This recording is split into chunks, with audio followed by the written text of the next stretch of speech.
छठी मैया की जय। दोस्तों, आप और आपके पूरे परिवार को छठ पूजा की हार्दिक शुभकामनाएं। छठी मैया आपके हर सुख प्रदान करे और आपको कृतार्थ करे। दोस्तों, छठ महापर्व का शुभारंभ कल के पहले दिन से शुरू हो गया है। नहाई खाया जाने व्रत विधि, मुहूर्त, योग और महत्व। कल 17 नवंबर से छठ महापर्व का शुभारंभ हो गया है। छठ पूजा का पहला दिन नहाई खाया है।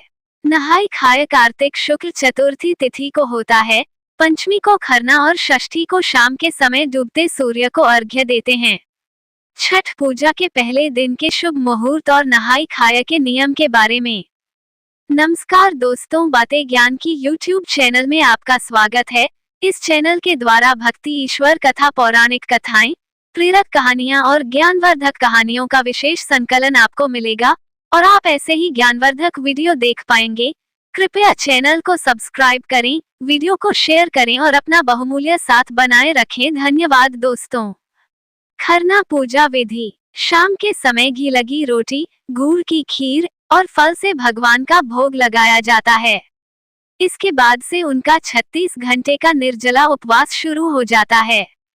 यह उपवास चौथे दिन सूर्य को अर्घ्य देने के बाद समाप्त होता है। अगले दिन अर्घ्य देने के लिए महिलाएं एक दिन पहले से प्रसाद बनाने की तैयारी करने लगती हैं। आज से व्रतधारियों 36 घंटे का निर्जला व्रत शुरू हो जाएगा। महिलाएं आज शाम को पूजा करने के बाद 36 घंटे के लिए निर्जला उपवास रखेंगी और सूर्य को अर्घ्य देंगी। शाम के समय घी लगी रोटी, गुड़ की खीर और फल से भगवान का भोग लगाया जाता है। भोग लगाने के बाद महिलाएं ये प्रसाद के तौर पर ग्रहण करती हैं। इसके बाद से उनका 36 घंटे का निर्जला उपवास शुरू हो जाता है। यह उपवास चौथे दिन सूर्य को अर्घ्य देने के बाद समाप्त होता है। अगले दिन अर्घ्य देने के लिए महिलाएं एक दिन पहले से प्रसाद बनाने की तैयारी करने लगती हैं। छोटे बच्चों को पूजा का कोई भी सामान छूने नहीं दें। जब तक पूजा पूर्ण न हो जाए बच्चे को तब तक प्रसाद न खिलाएं। छठ पूजा के समय व्रती या परिवार के सदस्यों के साथ कभी भी अभद्र भाषा का उपयोग न करें। जो भी महिलाएं छठ मैया का व्रत रखें, वह सभी 4 दिनों तक पलंग या चारपाई पर न सोते हुए जमीन पर ही कपड़ा बिछाकर सोएं। छठ पर्व के दौरान व्रती समेत पूरे परिवार सात्विक भोजन ग्रहण करे। पूजा की किसी भी चीज को छूने से पहले हाथ अवश्य साफ कर लें। छठ पूजा करने के लिए व्रती को कड़े नियमों का पालन करता होता है। छठ पूजा के दौरान साफ सफाई का विशेष ध्यान रखा जाता है। छठ की शुरुआत नहाई खाया से होती है। इस दिन चावल और लौकी की सब्जी बनाकर खाते हैं।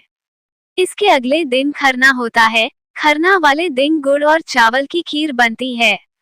इस खीर को खाने के बाद 36 घंटे का उपवास शुरू होता है।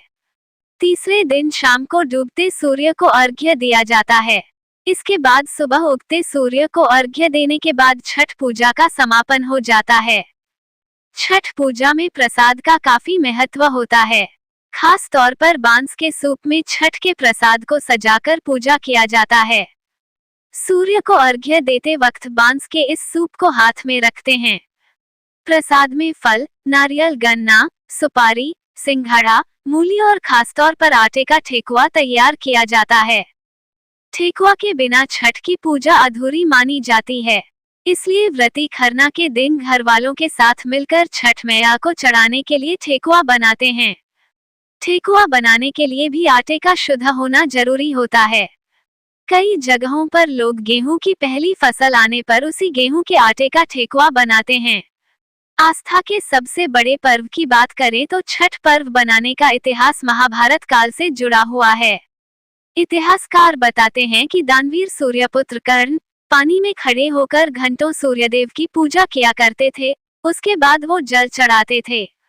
छठ पर्व में भी इसी तरह पूजा करने का विधि विधान है। इसलिए कहा जाता है कि छठ पूजा महाभारत काल से शुरू हुई थी।